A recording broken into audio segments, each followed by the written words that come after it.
My breaking in. I was now beginning to grow handsome. My coat had grown fine and soft, and was bright black. I had one white foot, and a pretty white star on my forehead. I was thought very handsome. My master would not sell me until I was 4 years old. He said lads ought not to work like men, and colts ought not to work like horses till they were quite grown up.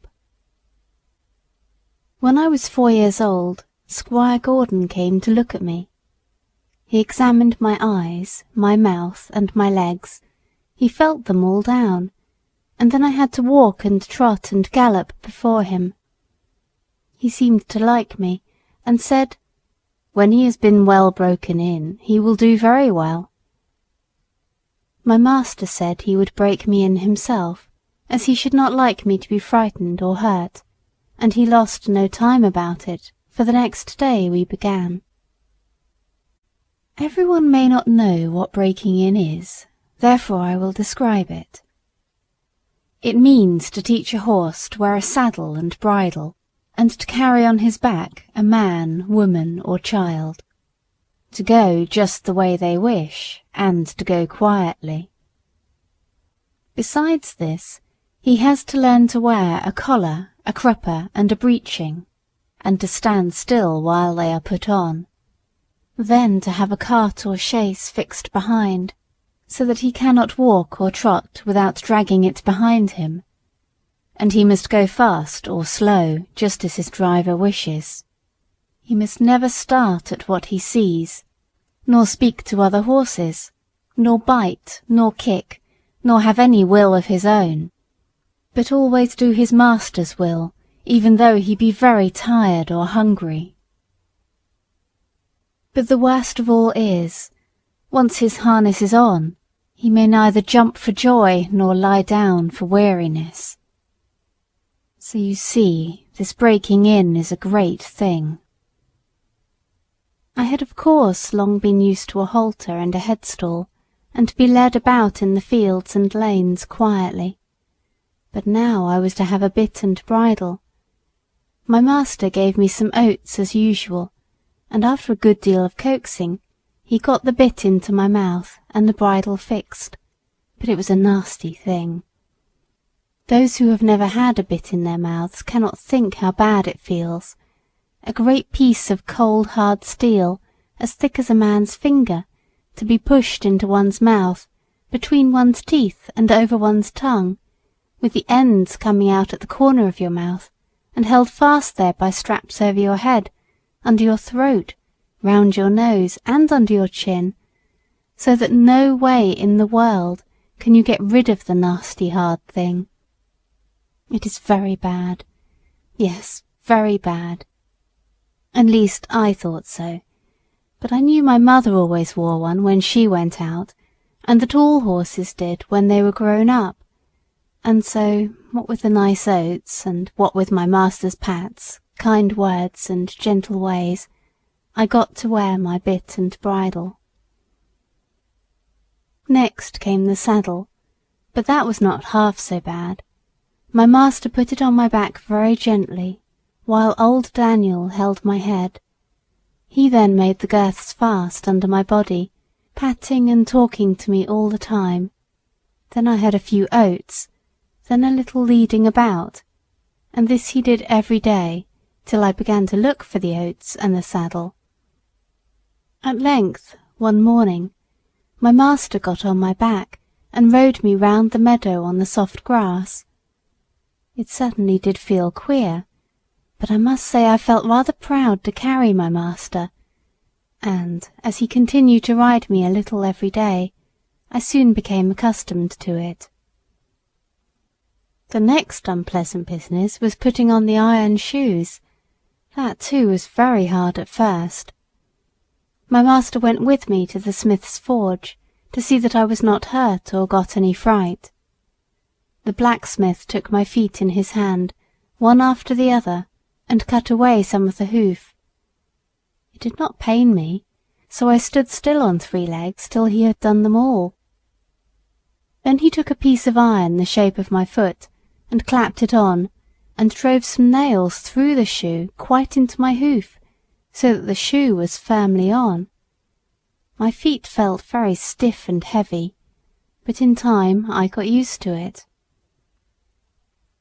And now, having got so far, my master went on to break me to harness. There were more new things to wear. First, a stiff, heavy collar just on my neck, and a bridle with great side pieces against my eyes called blinkers, and blinkers indeed they were, for I could not see on either side, but only straight in front of me. Next, there was a small saddle with a nasty stiff strap that went right under my tail. That was the crupper. I hated the crupper. To have my long tail doubled up and poked through that strap was almost as bad as the bit. I never felt more like kicking, but of course I could not kick such a good master, and so in time I got used to everything, and could do my work as well as my mother. I must not forget to mention one part of my training which I have always considered a very great advantage. My master sent me for a fortnight to a neighbouring farmer's, who had a meadow which was skirted on one side by the railway. Here were some sheep and cows, and I was turned in among them. I shall never forget the first train that ran by.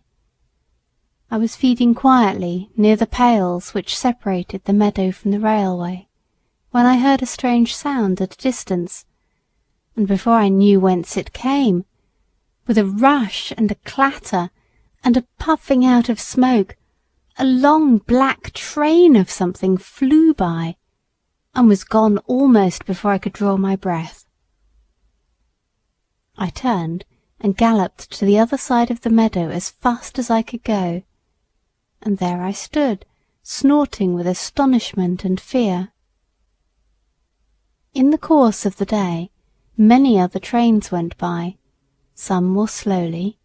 These drew up at the station close by, and sometimes made an awful shriek and groan before they stopped. I thought it very dreadful, but the cows went on eating very quietly, and hardly raised their heads as the black frightful thing came puffing and grinding past. For the first few days I could not feed in peace, but as I found that this terrible creature never came into the field, or did me any harm, I began to disregard it, and very soon I cared as little about the passing of a train as the cows and sheep did. Since then I have seen many horses much alarmed and restive at the sight or sound of a steam engine, but thanks to my good master's care, I am as fearless at railway stations as in my own stable. Now, if anyone wants to break in a young horse well, that is the way. My master often drove me in double harness with my mother, because she was steady and could teach me how to go better than a strange horse. She told me the better I behaved, the better I should be treated, and that it was wisest always to do my best to please my master. But, said she, there are a great many kinds of men. There are good, thoughtful men, like our master, that any horse may be proud to serve, and there are bad, cruel men, who never ought to have a horse or dog to call their own. Besides, there are a great many foolish men, vain, ignorant, and careless, who never trouble themselves to think. These spoil more horses than all, just for want of sense. They don't mean it, but they do it for all that. I hope you will fall into good hands, but a horse never knows who may buy him, or who may drive him.